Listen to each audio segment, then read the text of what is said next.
আসসালামু আলাইকুম। নতুন একটা ক্লাসে আপনাদেরকে স্বাগতম। তো আজকে আমরা পড়বো হচ্ছে জজম দিয়া। এই যে আপনারা দেখেন, একটা জিনিস লক্ষ্য করেন, এই যে এটাকে বলা হয় জজম। ঠিক আছে, এটাকে বলা হয় জজম। তো জজমওয়ালা হরফ একবার পড়া যায়। কয়বার পড়া যায়? জজমওয়ালা হরফ একবার পড়া যায়। তো এখন চলেন আমরা এই পড়াটা পড়ি। হাবা জবর হাব, কিন্তু একবার করে পড়তেছি। হাস জবর হাস, হাওয়া জবর হাউ, হাইয়া জবর হাই, হা আলিফ জবর হা। এখানে কিন্তু আরেকটা পড়া আছে। এই পড়াটা আমি আপনাদেরকে বলে দেই। এই যে এটা একটা পড়া। এই দেখেন, জবরের বাম পাশে খালি আলিফ মদের হরফ। মদের হরফ হইলে এক আলিফটা নিয়ে পড়িতে হয়। এটা আমি আপনাদেরকে লিখে দেব, তারপর আমি মুখে বলে দিব।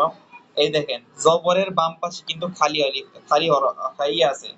জবরের বাম পাশে কিন্তু এই যে খালি আলিফটা আছে, খালি আলিফটা আছে। ঠিক আছে, খালি আলিফ আছে। তো জবরের বাম পাশে খালি আলিফ মদের হরফ, মদের হরফ হইলে এক আলিফটা নিয়ে পড়ে যাবে। যেমন হা আলিফ জবর হা। তারপরে ধরেন লাম নুন জবর লান, লাম লাম জবর লাল, লাম মিম জবর লাম, লাম ওয়া জবর লাউ, লাম ইয়া জবর লাই, লাম আলিফ জবর লা। আগের কায়দা। ফা র জবর ফার, ফা জিম জবর ফাজ, ফা কাব জবর ফাক, ফা ওয়া জবর ফাউ, ফা ইয়া জবর ফাই, ফা আলিফ জবর ফা। আইন নুন জবর আন, আইন সা জবর আস, আইন মিম জবর আম, আইন ওয়া জবর আউ, আইন ইয়া জবর আই, আইন আলিফ জবর আ।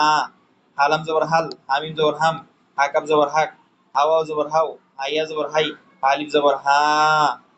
হামজা নুন যে ইন। এখন পড়ছি আমরা জের দিয়া। এতক্ষণ পড়লাম কি দিয়া? জবর দিয়ে। এখন পড়বো আমরা জের দিয়া।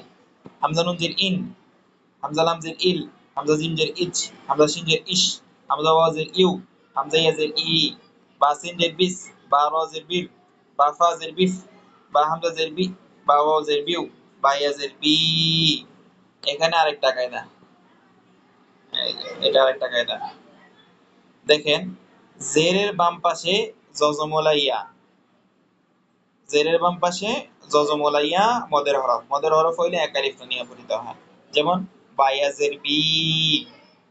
পরে সিন লাম জবর সাল, সিন জিম জের সিজ, সিন তা জের সিদ, সিন নুন জের সিন, সিন ওয়াও জের সিউ, সিন ইয়া জের সি, মিম সাদ জের মিস, মিম সা জের মিস, মিম নুন জের মিন, মিম লাম জের মিল, মিম ওয়া জের মিউ, মিম ইয়া জের মি, ফা র জের ফির, ফা জা জের ফিজ, ফা হা জের ফিহ, ফা হামজা জের ফি, ফা ওয়া জের ফিউ, ফা ইয়া জের ফি। তো আমরা আরেকটা পৃষ্ঠা পড়ে ফেললাম। তো আপনারা যারা এই আমার সবকগুলা পড়তেছেন, তো কার কেমন ফায়দা হইতেছে অবশ্যই জানাবেন। তো আপনারা জানাইলে একটু ভালো লাগে, তাহলে আমি টিউটোরিয়াল বানাইতে আরো আর কি উৎসাহিত হই। আপনারা যদি আপনাদের ফায়দা হয় আমাকে অবশ্যই জানাবেন, ঠিক আছে? তো আপনারা এইভাবে পড়তে থাকেন। তো আপনারা একটু তাড়াতাড়ি কোরআন শরীফ নিতে পারবেন, ঠিক আছে? একদম শুরু থেকে যেহেতু পড়ানো হচ্ছে, আপনারা অতি দ্রুতই আপনারা কোরআন শরীফ নিতে পারবেন। তো আপনারা একটু আমার চ্যানেলটা একটু সাবস্ক্রাইব করে দিন এবং লাইক কমেন্ট করে পাশে থাকেন। আসসালামু আলাইকুম।